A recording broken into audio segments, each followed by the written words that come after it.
curious acolytes, welcome to Ghost Stories. It is time to dive deep into the arcane anthems of our Pagan Priesthood, Witchcraft edition.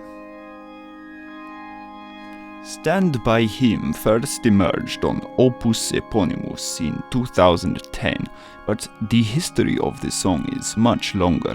It originated sometime around 2006, with its guitar riff taking the prize for the very first ghost music that was written.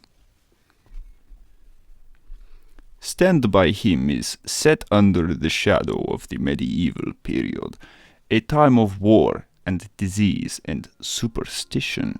The Catholic Church pervaded across the countless kingdoms of Europe, giving people hope of a better afterlife and punishing those who refused their denomination and disgraced their doctrines. In the midst of the chaos, a witch stands by Satan. The drumbeat intro is like the march of witchfinders across Europe, and the riff feels like an ominous warning of terrible events yet to come.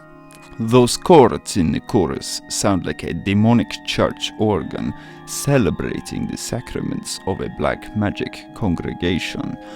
Opus Eponymous contains elements of psychedelic rock. The line "'Tis the night of the witch tonight" with its beautiful vocal harmonies and rock organ chords reminds me of Season of the Witch by Donovan. But there are also many musical ideas inherited from death metal, doom metal and black metal, such as evil-sounding harmonies and non-pentatonic sequences of notes like the flat 5 Devil's Triad. Stand By Him is no exception to this and feels overall like a dark and evil song with a slightly sweet, catchy twist to it. On the lyrical front, a story is being told. In this dark and violent medieval world, it is in the power of Satan that there is the most allure, in all its temptatious taboo.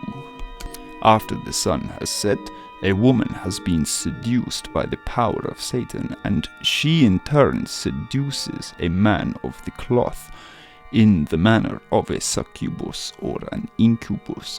All of this on the Sabbath, the day that is supposed to be holy.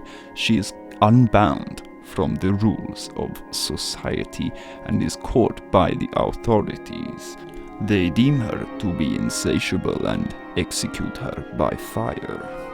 However, because she swore her allegiance to the Dark Lord, she gets her vengeance, perhaps in the second life. This song is mostly a narrative, but let's go a little deeper into the many images and details of that narrative and figure out where they came from and what they mean. First, what is this witch hammer? The witch hammer, Malleus Maleficarum, was a book written in the 1400s, one of many popular books written about witches and witch hunting. Heinrich Kramer describes the nocturnal rituals of satanic worship and the way that demons tempt women into sorcery by exploiting lust. He also recommends methods of torture for those who are accused, along with a strange logic like the idea that if a woman does not cry during her trial, then she must be a witch. Next, what is this middle eighth about carnal lust? In the medieval period, some people viewed lust as being a spell cast upon men by evil women, and it was thought that a witch's lust was insatiable and infinite. Lastly, what about execution by burning? Burning was used by religious extremists as a method of execution because they believed it would purify a sinful soul in the process and allow them to go to heaven. The path to hell is paved with good intentions.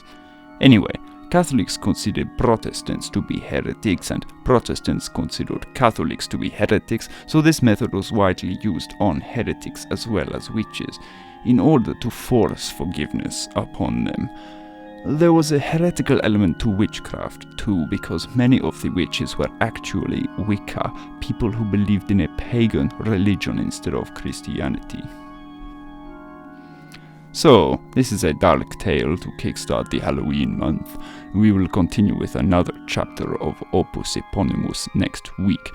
Until then, remember that just because you don't understand someone's religion does not mean you should burn them alive. So, I bid thee a happy Sunday. Subscribe for future insights, like the video if it was interesting, leave a comment if you have your own ideas. Acolytes, until next time.